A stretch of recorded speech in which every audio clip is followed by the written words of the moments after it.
sono stato invitato per raccontare un po' la mia Genova, la Genova dei cantautori. In realtà avrei dovuto essere insieme a un mio amico, collega, un grandissimo cantautore genovese, Max Manfredi, che non è potuto essere qui per un problema che ha avuto fisico, che ha avuto sua moglie e che deve giustamente, gentilmente accudire, per cui vorrei fare un saluto e un applauso al grande Max Manfredi, che avrebbe voluto essere qua stasera.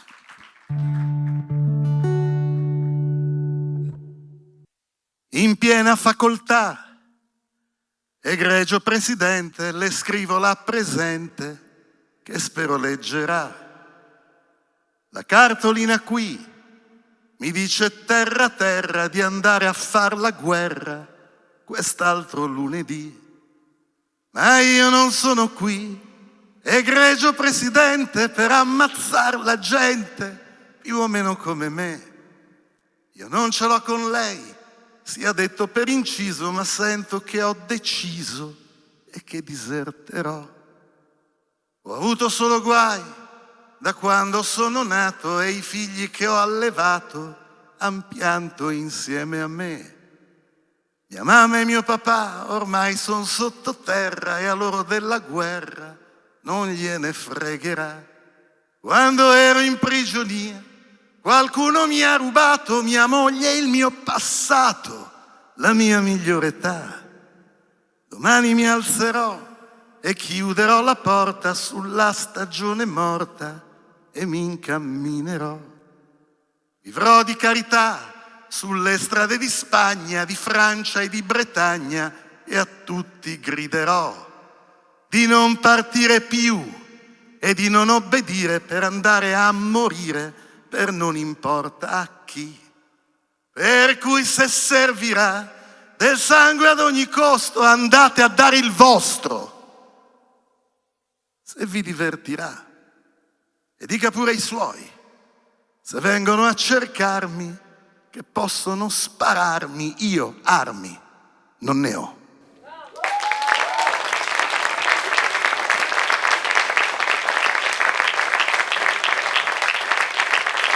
Grazie. Ho deciso di aprire tutti i concerti di questa stagione con questa canzone che è un manifesto antimilitarista scritta da Boris Vian, e a maggior ragione la faccio stasera in una serata dedicata a Genova perché questa è la traduzione più celebre che è stata scritta dal mio vecchio amico Giorgio Calabrese, grande autore di testi, ha lavorato tantissimo con Umberto Bindi, ma non solo. E per parlare di Genova io non posso che cominciare raccontando il centro storico, che è quello che in qualche modo è stato di suggestione alla maggior parte dei cantautori che hanno formato questa scuola, tra virgolette, genovese. E il centro storico, insomma, se voi siete stati a Genova, non è così diverso da come lo ha raccontato uno di questi geniali giovani che hanno rivoluzionato la canzone italiana. L'aveva descritta così nei primi anni 60. Nei quartieri dove il sole del buon Dio non dà i suoi raggi, ha già troppi impegni per scaldare la gente da altri paraggi. Una bimba canta la canzone antica della donnaccia. Quel che ancora non sai tu lo imparerai solo qui fra le mie braccia. E se alla sua età le difetterà la competenza, presto affinerà le capacità con l'esperienza. Dove sono andati i tempi di una volta per Giunone, quando ci voleva per fare il mestiere anche un po' di vocazione?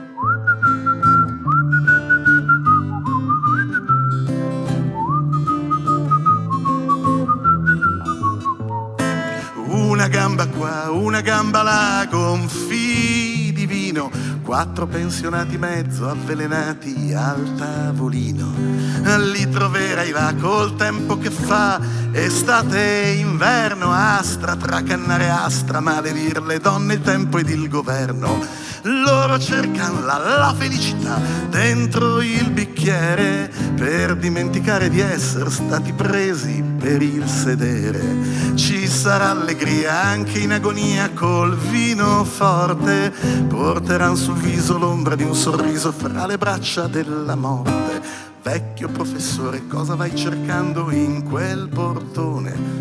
Forse quella che sola ti può dare una lezione, quella che di giorno chiami con disprezzo pubblica moglie, quella che di notte stabilisce il prezzo alle tue voglie. Tu la cercherai, tu la invocherai più di una notte, ti alzerai disfatto rimandando tutto al 27. Quando incasserai, te lapiderai mezza pensione, 10.000 lire per sentirti dire micio bello e bamboccione. Ma se ti inoltrerai lungo le calate dei vecchi moli, in quell'aria densa carica di sale, gonfia di odori, lì ci troverai i ladri, gli assassini e il tipo strano, quello che ha venduto per 3.000 lire sua madre a un nano. Se giudicherai e valuterai da buon borghese, li condannerai a 5.000 anni più le spese. Ma se guarderai, se li capirai fino in fondo, se non sono gigli, son pur sempre figli, vittime di questo mondo. Grazie.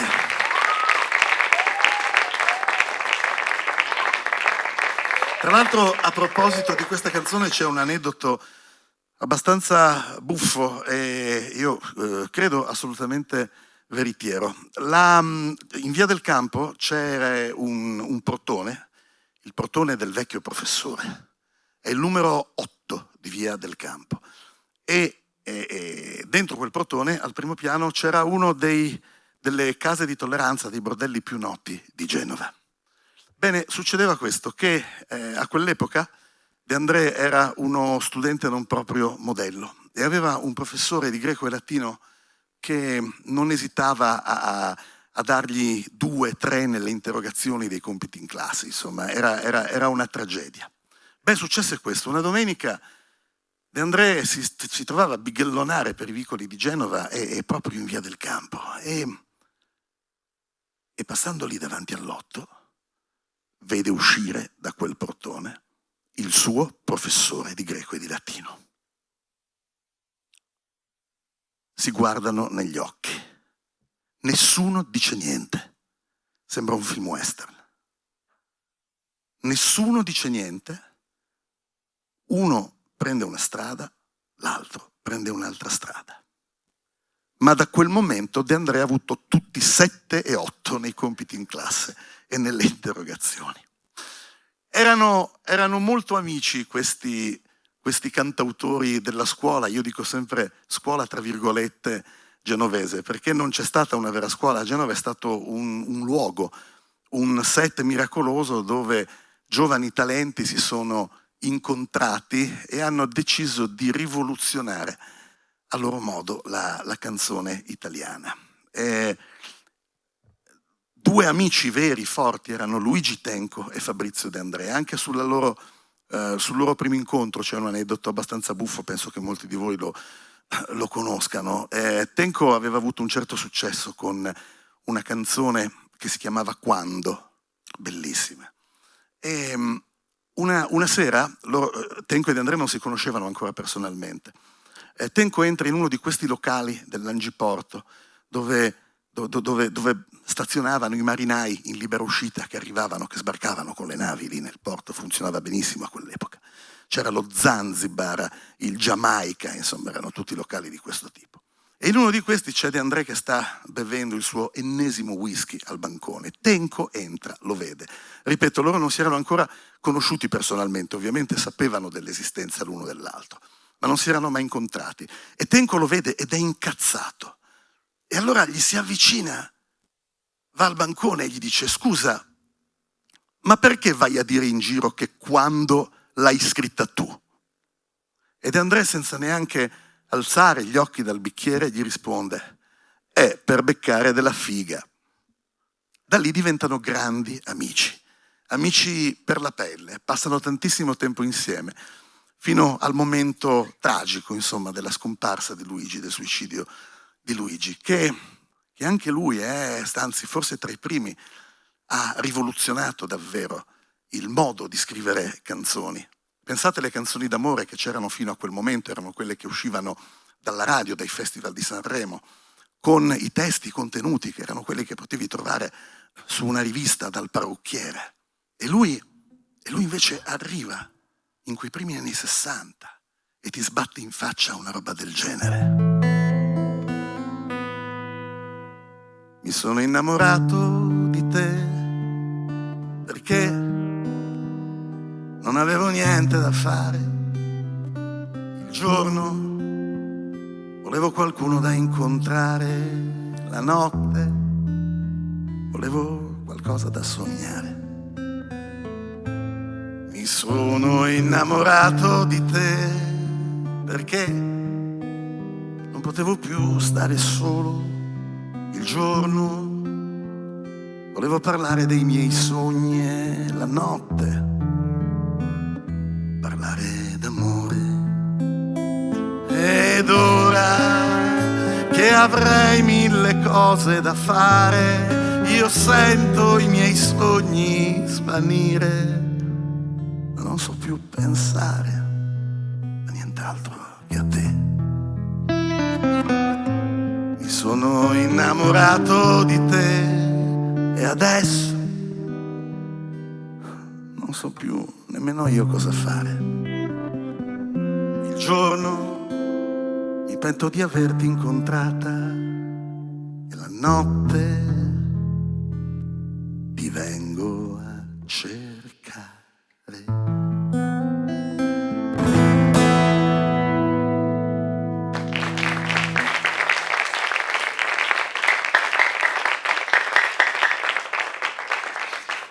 Però la canzone d'autore non nasce a Genova, nasce a Torino, ma ancora non si chiamava canzone d'autore. C'era un progetto, un gruppo di ragazzi, anche a Torino, siamo alla fine degli anni 50, che avevano uno slogan che era evadere dall'evasione, erano i cantacronache. E i cantacronache, Fausto Amodei, Margot, sì, fate un applauso se volete i cantacronache, io ci ho lavorato tanto ultimamente, Margot Galante Garrone, Sergio Liberovici e Michele Stadiero. E loro proprio furono i primi a decidere che la canzone non doveva essere soltanto la canzonetta di Sanremo, ma doveva avere dei contenuti diversi, dei contenuti più alti in termini appunto di idee sociali, politiche. Si parlava di guerra, si parlava di quotidianità, si parlava di lavoro, si parlava della cronaca quotidiana, per questo era il cantacronache. E a questo gruppo di giovani talentuosi si unirono tantissimi intellettuali, da Italo Calvino a Umberto Eco, da Franco Fortini a Emilio Iona, da Gianni Rodari a Vattimo, ce ne sono stati De Maria, tantissime. E adesso volevo farvi ascoltare come i cantautori genovesi, quelli che diedero vita alla prima appunto scuola, tra virgolette, in qualche modo furono suggestionati da questo grande progetto del cantacronache. Questa è una canzone scritta da Italo Calvino. Voi forse non lo sapete, ma Italo Calvino, oltre ad essere uno scrittore straordinario, era un grandissimo cantautore, un grandissimo scrittore di canzoni.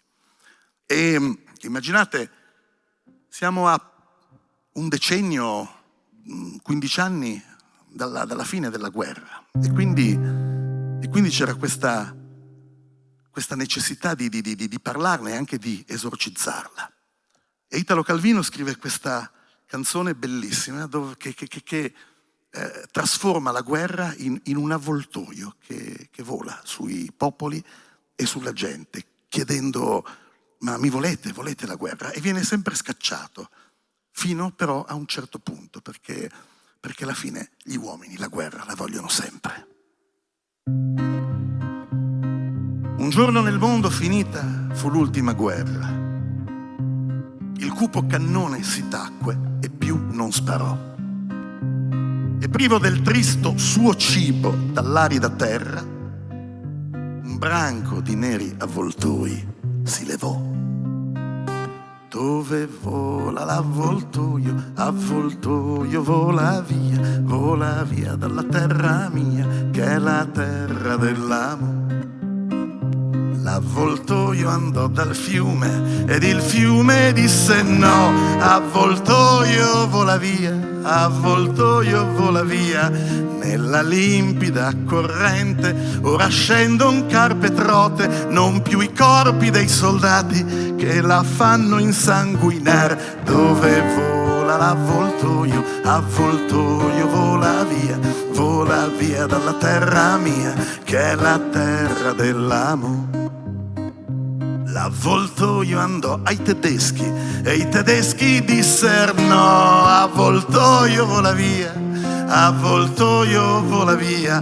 Non vogliamo mangiar più fango, odio e piombo nelle guerre, pane e case in terra altrui non vogliamo più rubar. Dove vola l'avvoltoio, avvoltoio vola via dalla terra mia, che è la terra dell'amore. L'avvoltoio andò alla madre e la madre disse no.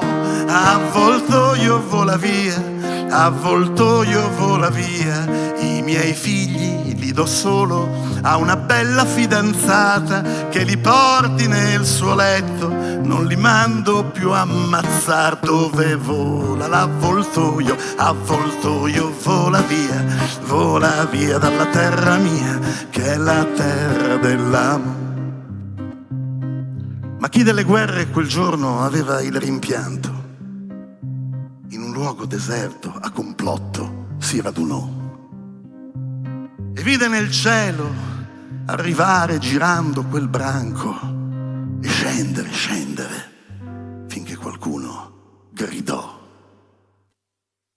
Dove vola l'avvoltoio, avvoltoio vola via dalla testa mia, ma il rapace lo sbranò. Dove vola l'avvoltoio, avvoltoio vola via dalla testa mia, ma il rapace lo sbranò.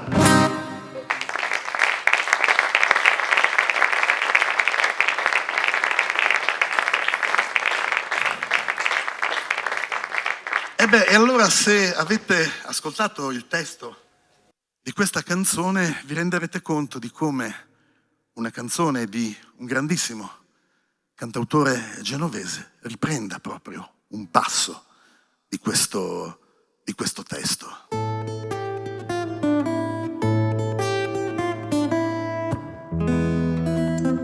Dormi sepolto in un campo di grano, non è la rosa, non è il tulipano che ti fan veglia dall'ombra dei fossi, ma sono 1000 papaveri russi.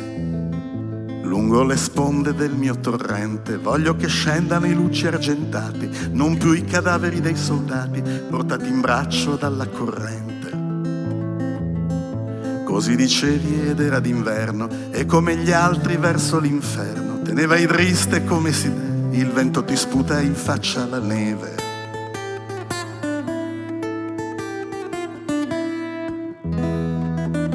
Fermati Piero, fermati adesso, lascia che il vento ti passi un po' addosso. Dai morti in battaglia ti porti la voce, ti diede la vita e ben cambi una croce. Ma tu non lo udisti e il tempo passava con le stagioni a passo di Giava ed arrivasti a varcar la frontiera in un bel giorno di primavera. E mentre marciavi con l'anima in spalle vedesti un uomo in fondo alla valle che aveva il tuo stesso identico umore ma la divisa di un altro colore.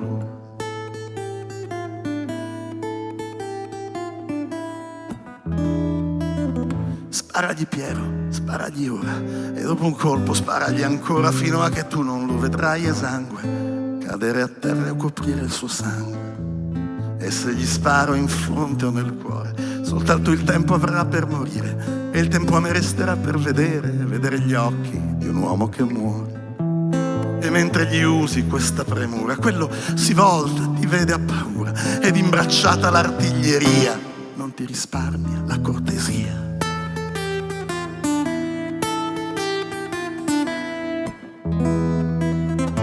Cadesti a terra senza un lamento e ti accorgesti in un solo momento che la tua vita finiva quel giorno e non ci sarebbe stato ritorno. Cadesti a terra senza un lamento e ti accorgesti in un solo momento che il tempo non ti sarebbe bastato a chiedere perdono per ogni peccato. Ninetta mia, crepare di maggio, ci vuole tanto, troppo coraggio. Ninetta bella, dritto all'inferno, avrei preferito andarci d'inverno. E mentre il grano ti stava a sentire, dentro le mani stringevi il fucile, dentro la bocca stringevi parole troppo gelate per sciogliersi al sole.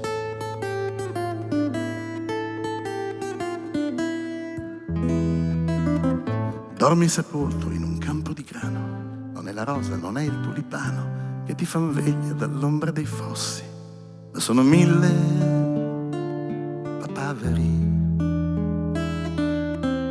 rossi.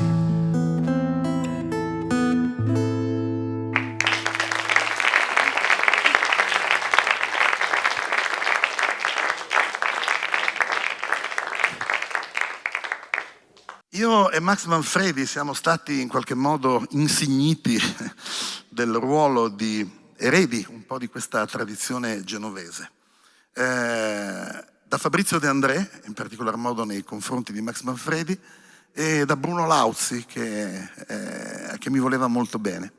Tra l'altro la cosa buffa, se ci pensate, è che quasi nessuno dei cantautori della scuola genovese era genovese. Perché Luigi Tenco era di Ricaldone, che è in provincia di Alessandria.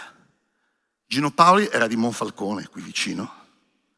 Tra l'altro proprio per questo ho deciso di non fare dei pezzi di Gino Paoli. E Bruno Lauzi era addirittura nato ad Asmara, in Africa, no?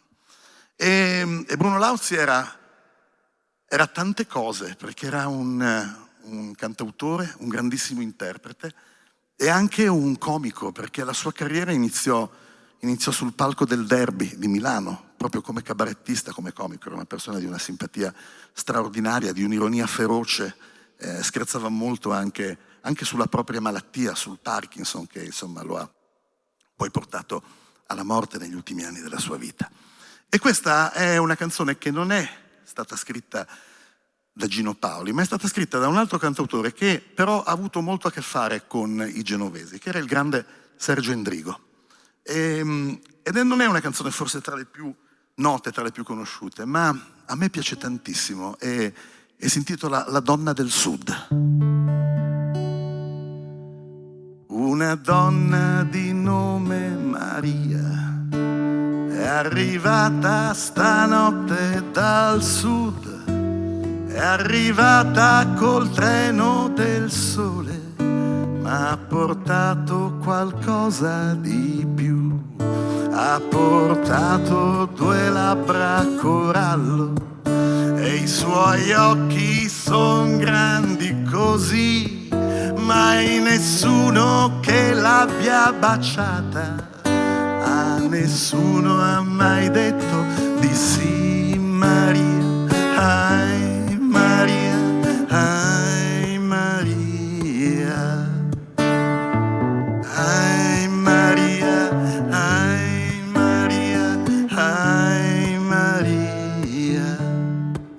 Ha posato le ceste d'arance e mi ha dato la mano perché la portassi lontano per sempre, la tenessi per sempre con me. Io le ho preso la mano ridendo e non gliel'ho lasciata mai più. Poi siamo corsi veloci nel vento per non farci trovare qua giù. Maria, ai Maria, ai Maria, ai Maria.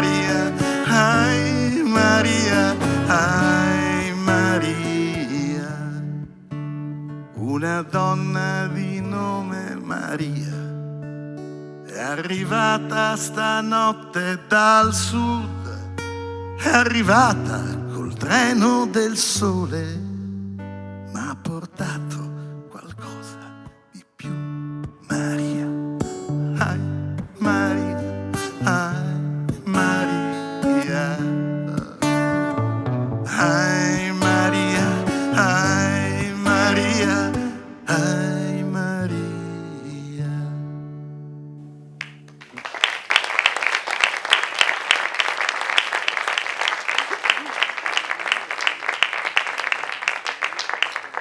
E poi c'era Umberto Bindi, uno straordinario musicista. Nell'accezione della canzone d'autore, cantautore è quello che scrive il testo e la musica, o il testo o la musica. Di testi Bindi non ne ha scritti molti, forse non ne ha scritto nessuno, comunque pochissimi. Glieli scriveva Calabrese, ma io stasera volevo farvi ascoltare un inedito di Bindi, perché tanto tempo fa Giampiero Aloisio, che è un altro esponente della scuola genovese, venuto un po' più avanti, ha recuperato alcuni inediti di Bindi, delle musiche di Bindi, scrivendoci i testi insieme al grande scrittore Maurizio Maggiani. E questa è una canzone che a me piace molto e che probabilmente non conosce nessuno di voi, e quindi approfitto di questa occasione per farvela ascoltare.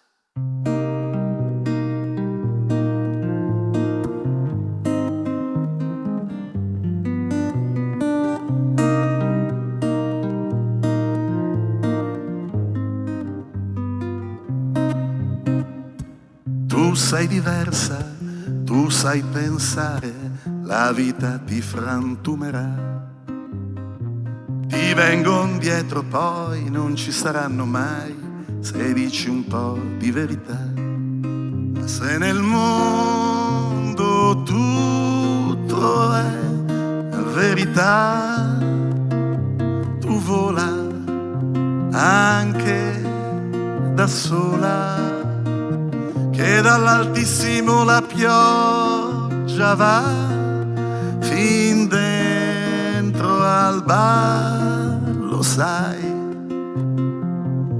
a lavare i futuri. Nascerà la tua parte migliore, morirà il tuo stile geniale e sarà tutto come sei tu, che ti sposi e detesti sposare, che sei giusta e mi cerchi per farti sbagliare. Troverò quel tuo sguardo perché io l'ho perso per te, tu non venire.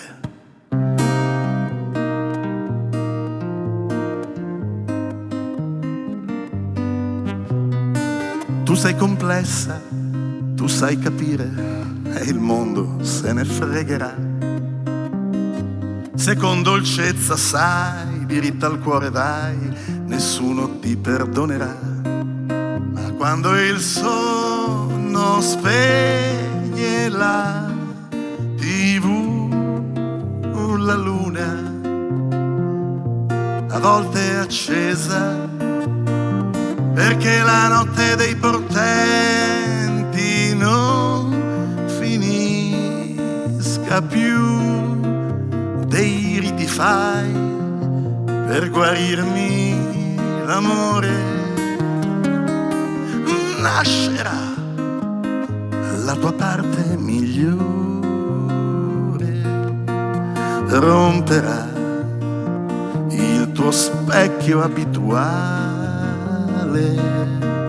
ti vedrai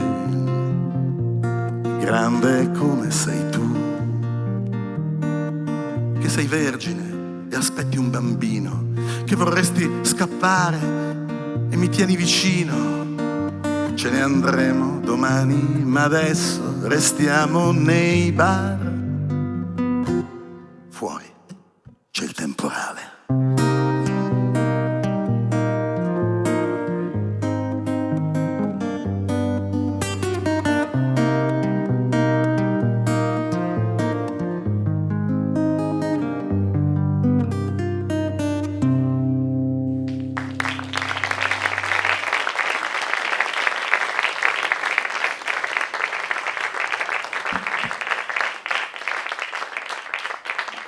Come siamo con i tempi, con le votazioni? Ci siamo? Allora io inviterei sul palco il mio amico Michele Gazic, che era nella giuria ed è un musicista con cui collaboro da tempo, da un disco che abbiamo realizzato insieme sugli inediti di Michele Straniero del Cantacronache, a quest'ultimo invece album, La promessa della felicità, che insomma ci ha dato la soddisfazione, no? Di essere nella cinquina per la Targatenco.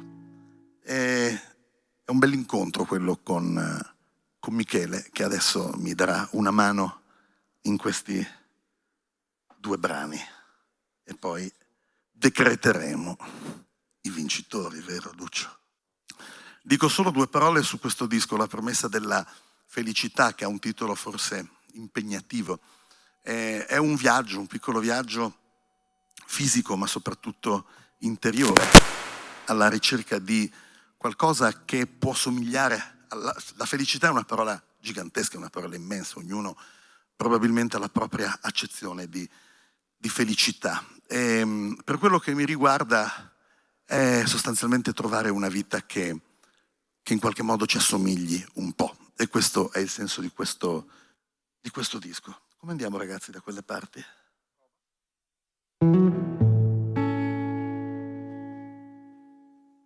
Va bene. Questa canzone si intitola L'amore e l'arcano e io ho costretto Michele Gazic, che ha opposto molta resistenza, a tornare a essere un violinista quasi country.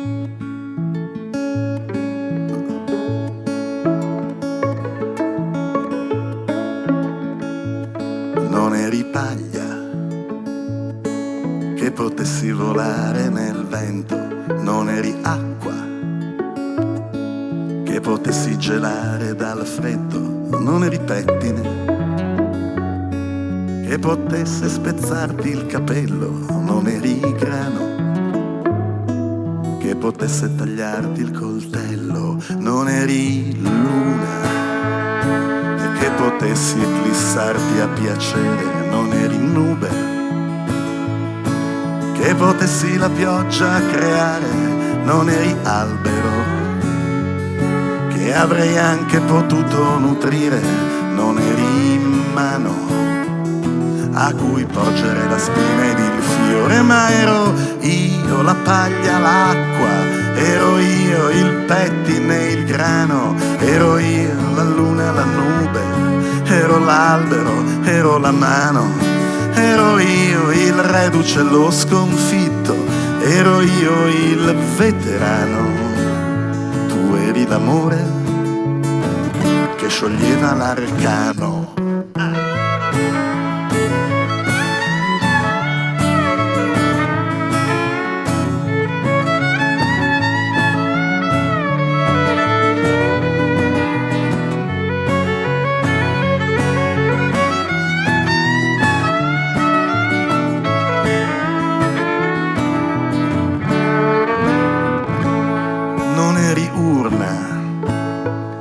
Che le mie ceneri potesse ospitare, non eri ascia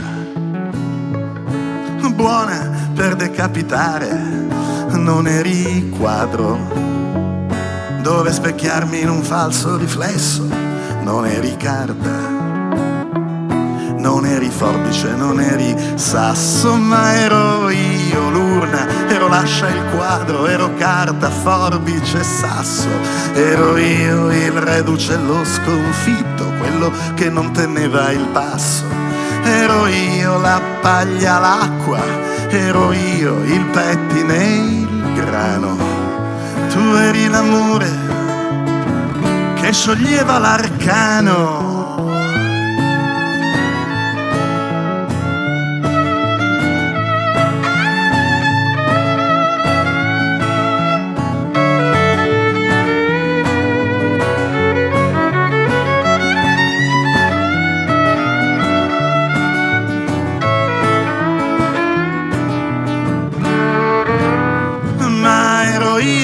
La paglia, l'acqua, ero io il pettine, il grano.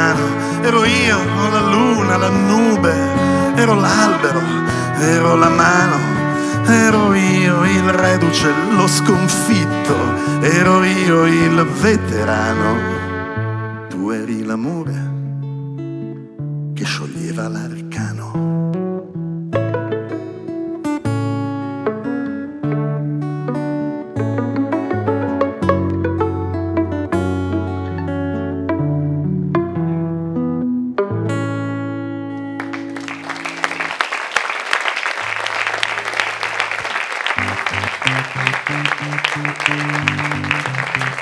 Grazie Federico.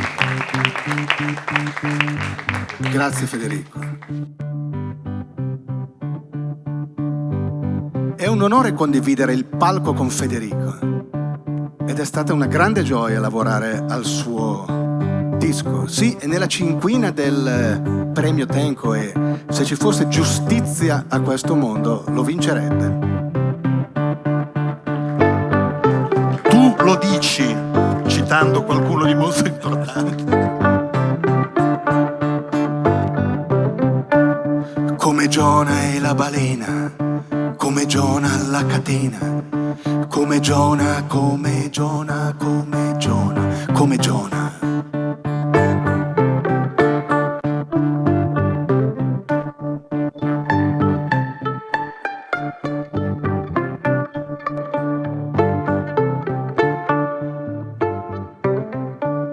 Come Giona ogni mattino c'è un miracolo a Milano. Come Giona, come Giona, come Giona, come Giona.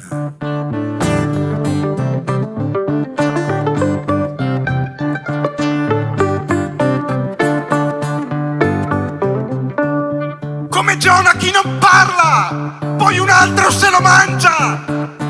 Come Giona, come Giona, come Giona chi non parla, poi un altro se lo mangia.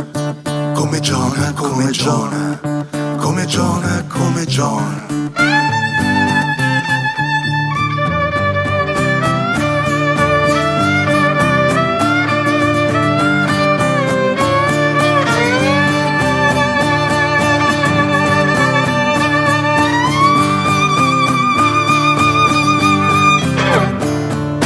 Come si sarà potuto vincere, questa canzone parla del profeta Giona. E l'ho eseguita più volte in questi giorni a Folkest. Una volta era là in alta montagna a Clausetto contemplando tutto il Friuli con Giovanna Famulari. 2 giorni fa addirittura con Moni Ovadia.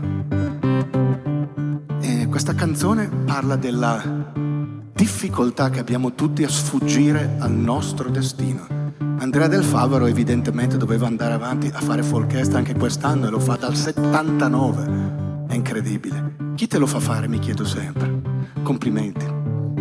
Federico, spero che il suo destino sia quello che ho profetizzato all'inizio di questa canzone. Non sono Giona, quindi non so. Però questa canzone parla anche di qualcosa di più profondo e che mi sta incredibilmente a cuore. Giona cosa gli succede? Va in fondo alle acque e poi dopo torna su. È il nostro desiderio più proibito e irrealizzabile. Come Giona non morire, quando muori non morire. Come Giona non morire, quando muori non morire.